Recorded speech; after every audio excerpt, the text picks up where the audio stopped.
মৎস্য উৎপাদন বৃদ্ধিতে গুচ্ছ পরিকল্পনা গৃহীত। রাজ্য মৎস্য উৎপাদন বৃদ্ধি করতে গুচ্ছ সিদ্ধান্ত গ্রহণ করেছে মৎস্য দপ্তর। বৃহস্পতিবার মৎস্য দপ্তরের কনফারেন্স হলে আয়োজিত রাজ্যভিত্তিক পর্যালোচনা বৈঠকে এই গুচ্ছ কর্মসূচিগুলি গ্রহণ করা হয়। এদিন দপ্তরের মন্ত্রী সুধাংশু দাস এই সংবাদ জানিয়েছেন।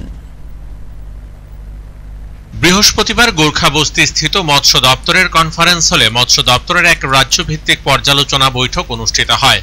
বৈঠকে উপস্থিত ছিলেন মৎস্য দপ্তরের মন্ত্রী সুধাংশু দাস, বিভিন্ন জেলার ডেপুটি ডিরেক্টর, দপ্তরের অধিকর্তা সহ উচ্চপদস্থ আধিকারিকগণ।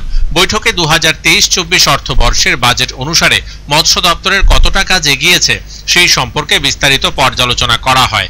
যে সমস্ত ক্ষেত্রে সাফল্য আসেনি তার কারণগুলি নিয়েও চুলচেরা বিশ্লেষণ করা হয়।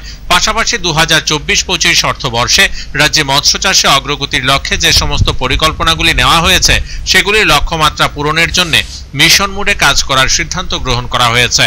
এদিনের এই পর্যালোচনা বৈঠক প্রসঙ্গে রাজ্যের মৎস্যমন্ত্রী সুধাংশু দাস এই সংবাদ জানান। তিনি আরও জানান, মৎস্য উৎপাদনের লক্ষ্যমাত্রা থেকে এখনো কিছুটা পিছিয়ে রয়েছে রাজ্য। এখনো বহির্রাজ্য থেকে 17 থেকে 20 হাজার মেট্রিক টন মাছ রাজ্যে আমদানি করতে হচ্ছে। এই লক্ষ্যমাত্রা পূরণ সরকারের কাছে একটা বিরাট চ্যালেঞ্জ। এই চ্যালেঞ্জ মোকাবেলায় কাজ করে চলেছে দপ্তর। তিনি আরও জানান, 2023-24 অর্থবর্ষে 59 জেলার 17 মিয়া হাওরে মৎস্য উৎপাদনের কাজ অতি শীঘ্রই শুরু করা হবে। এছাড়া আরও 4টি পৃথক স্থান নির্ধারণ করা মৎস্য উৎপাদনের জন্য কাজ শুরু করা হবে বলেও জানান মৎস্যমন্ত্রী সুধাংশু দাস। এদিন সাংবাদিকদের এক প্রশ্নের উত্তরে মৎস্যমন্ত্রী সুধাংশু দাস জানান, এবছর লোকসভার নির্বাচন এবং নির্বাচনের আদর্শ আচরণবিধির জন্য জামাই ষষ্ঠীর অনুষ্ঠানে সরকারের ফিশ ফার্ম থেকে মাছ দেওয়া সম্ভব হয়নি, তাই সরকারি দামে মাছ বিক্রি করা সম্ভব হয়ে ওঠেনি। তবে আগামী অনুষ্ঠানগুলোতে অবশ্যই মাছ বিক্রি করা হবে বলে জানান মৎস্যমন্ত্রী সুধাংশু দাস।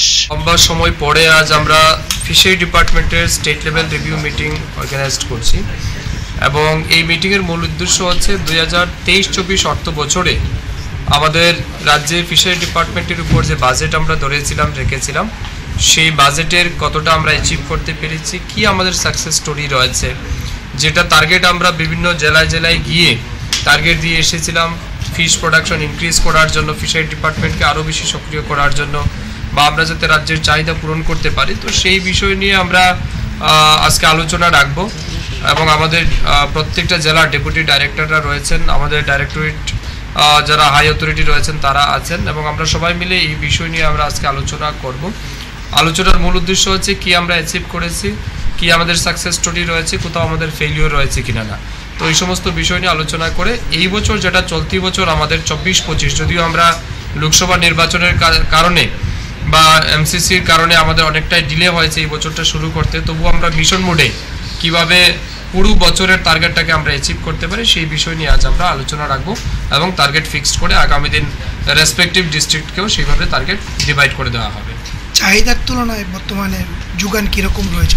এখনো আমরা চাহিদার তুলনায় এখনো আমরা পেছনে রয়েছি। আমাদের আজও প্রায় 15-20 হাজার মেট্রিক টন মাছ আমরা বাইরে থেকে আমাদের আনতে হচ্ছে। তো এটা আমাদের কাছে বিগ চ্যালেঞ্জ, কিন্তু সাথে সাথে আমাদের সফলতা অনেকটা রয়েছে। যেমন এই 23-24 অর্থ বছরে আমরা একটা বড় স্কিম স্যাংশন করেছি, আপনাদেরকে আমরা অবগত করেছিলাম। আমাদের 59 জেলা। Bureau report, focus Tripura.